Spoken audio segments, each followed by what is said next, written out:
Cecilia Ahern was born on the 30th of September 1981 in Dublin, Ireland.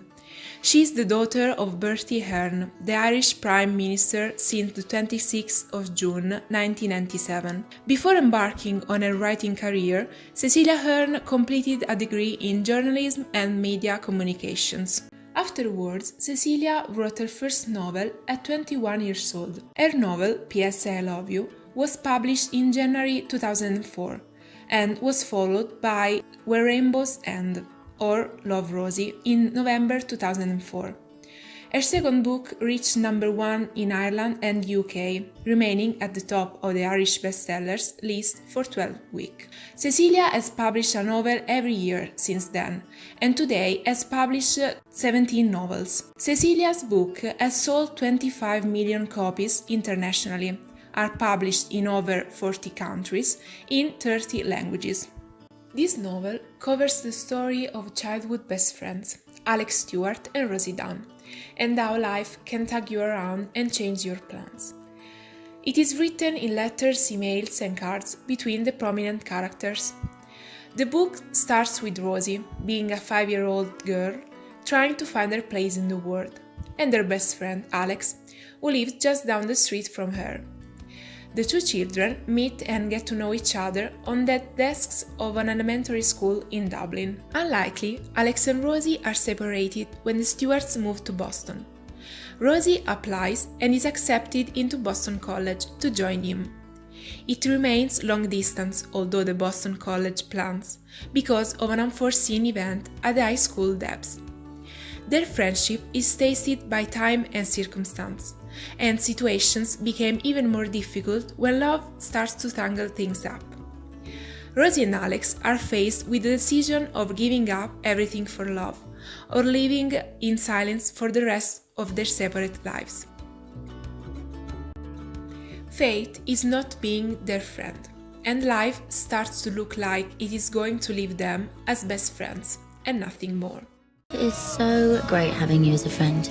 When every time something goes wrong in my life, all I've got to do is look at yours and it puts everything into perspective. It was no ordinary friendship. We were inseparable. Constantly being separated. The differences with the 2014 film version, directed by Christian Ditter, are abyssal. A film cannot be shot with only the auspiciousness of letters and messages, but the scenic choice was to capture Rosie's stories within the letters and bring them to life, as if they were simple frames. I think that Lily Collins and Sam Claflin did a wonderful job in this movie. Their chemistry was unmatched because it works so well and it doesn't come off as cheesy. Let's get to the important differences. In the book, Rosie has an older sister who helps her with day-to-day decisions and confidences, and a younger brother. In the film version, however, the choice was made to give Rosie 2 younger siblings to tone down a bit the seriousness of her pregnancy as only 18 years old. In the book, Rosie doesn't wait all those months to tell Alex about the pregnancy and never considers the adoption. On the contrary, she immediately communicates the news to Alex. In the book is Brian, the father of Katie, with whom Rosie goes to the prom, because Alex is in Boston, while in the movie, the loser of the school turns into the handsome Greg, and Alex chooses to go to the prom with Bethany. Alex and Sally's baby, who will be named Josh, in the movie version turns out to be the son of another man with whom Sally had an affair. Phil, in the book, is not Sally's loser brother, but Alex's older brother. The friend Ruby, whom Rosie meets at work in the book, and who has a son and a ill-tempered husband, in the movie version she becomes the girl she met at the pharmacy when she found out she was pregnant. The principal theme is friendship, a genuine friendship that starts at school between 2 children and continues despite the time, distance, obstacles, and misunderstanding. We also find the theme of love for the family, especially when Rosie shows off her sweet and soft side with her daughter and her mother, standing beside both in joyous time and in difficult moments. Another main topic is the willpower, the strength to do things every single day, to raise a daughter, but also and above all, to grow ourselves and our life. Distance is mentioned, the physical distance between people who love each other. You can find the theme of grief too, the loss of a loved one, a point of reference, something never easy to overcome. Love, Rosie is a book about decisions. It is about letting things be and being at peace with those decisions, realizing that in the end things will fall into place. This book shows that while sometimes there may be lows, you can pull through.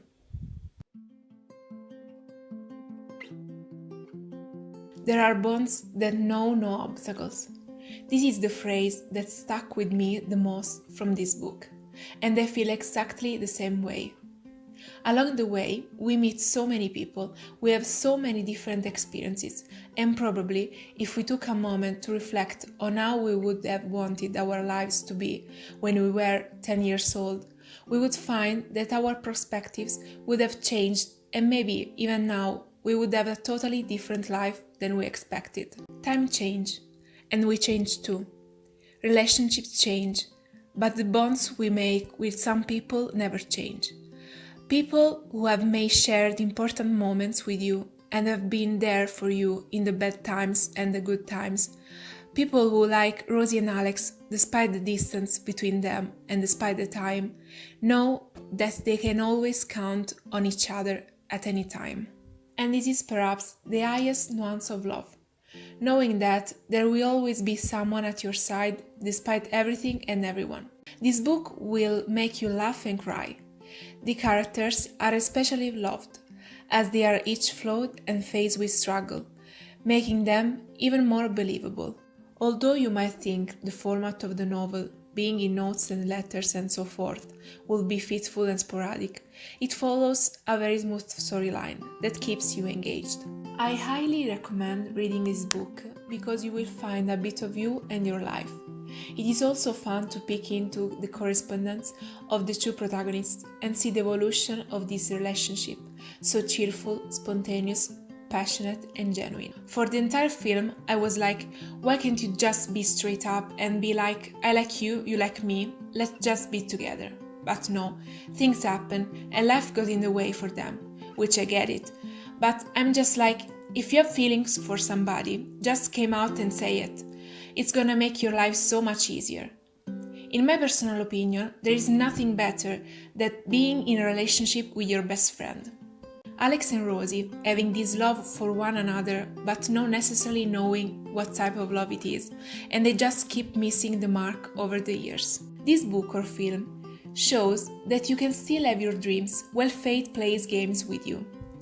People miss chances and make mistakes, and it is clear in Love, Rosie. Alex and Rosie's relationship grows from them being 5 to around 50 years old, leaving you frustrated with their continually missing each other until they look back and realize that the days gone by could have been so different.